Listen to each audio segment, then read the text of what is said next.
कल्याण railway station परिसरामध्ये जे अनैतिक व्यवसायाचं ब्रॅकेट चालत होतं, त्या अनुषंगाने आपण यापूर्वी त्या सगळ्या टोळ्या याच्यावरती आरोपींच्यावरती मोक्कांतर्गत कारवाई केली होती आणि त्याच्यामुळे यापूर्वी आपण 5 महिलांना त्यामध्ये अटक केलं होतं.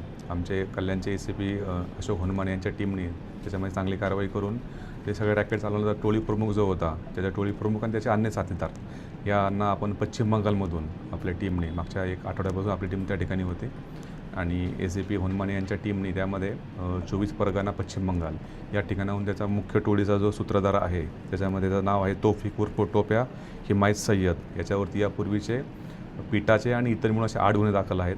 त्याला आणि त्याचबरोबर ह्या गुन्ह्यातील एक फरार आरोपी आहे मेहता नारायण बारीक. या दोघांना पण आपण पश्चिम बंगालमधून अटक केलेलं आहे. यापूर्वी आपण 5 महिलांना अटक केलं होतं. त्यांनासुद्धा आता सध्या न्यायालयीन कोठडीमध्ये आहेत. सध्या दोन्ही आरोपींना आपण अटक केलेलं आहे आणि त्या दोन्ही आरोपींना दिनांक 18पर्यंत आपल्या न्यायालयाने त्यामध्ये रिमांड दिलेली आहे. त्याचप्रमाणे यातील अजून एक आरोपी जो फरार होता प्रशांत उर्फ कव्वा वीरकुमार गायकवाड, हा सुद्धा हा टोळीचा सक्रिय सदस्य होता आणि ह्यालासुद्धा आपण अटक केलेली आहे. सध्या तो आपल्याला पोलीस रिमांडमध्ये संपून तो आता न्यायालयीन कोठडीमध्ये आहे. अशा प्रकारे आपल्या टीमने मागच्या 1 आठवड्याभरापासून ACP हनुमाने यांच्या मार्गदर्शनाखाली त्यांनी त्या ठिकाणी पश्चिम बंगालमध्ये गेले आणि पश्चिम बंगालमधूनच आपण ह्या दोन्ही आरोपींना त्यामध्ये अटक केलेली आहे. आणि असं एक हे पूर्ण रॅकेट जे आहे, हे पूर्ण रॅकेट हे कल्याण स्टेशन परिसरामध्ये अवैध व्यवसाय चालत होता.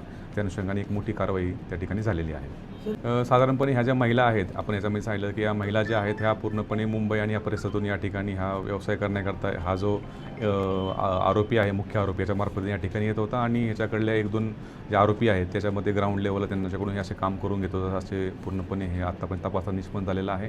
त्यामुळे आपण 20 ज्या पीडित महिला आहेत त्या पहिल्या महिलांची आपण यातून सुटका केलेली आहे आणि त्यांना आपण महिला सुधारगृहात सुद्धा पाठवलेलं आहे.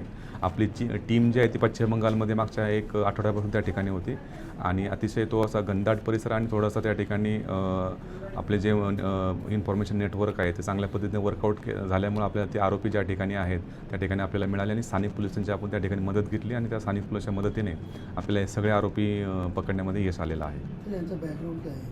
ह्याच्यामध्ये सगळे जे आरोपी जे आहेत, आता मुख्य आरोपीवरती मी सांगितल्याप्रमाणे त्यांच्यावरती यापूर्वीचे पिटाचे पण 3 गुन्हे दाखल आहेत आणि इतरही रॉबरीचे आणि इतर प्रकारचे गुन्हे दाखल आहेत. ते असे 8 गुन्हे टोटल या मुख्य आरोपी दाखल आहेत आणि बाकी सगळ्यांच्या आरोपीवरती यापूर्वीचे पिटाचे गुन्हे दाखल आहेत. साधारणपणे हे जे रॅकेट जे आहे ते मुंबई परिसरातून आपल्याकडे महिलांना या ठिकाणी ह्या एजंटमार्फत आणलं जातं आणि या टोळीच्या माध्यमातून त्यांना या ठिकाणी असा व्यवसाय करण्याबाबत भाग पडलं जातं, असं आत्तापर्यंत तपासात निष्पन्न झालेलं आहे.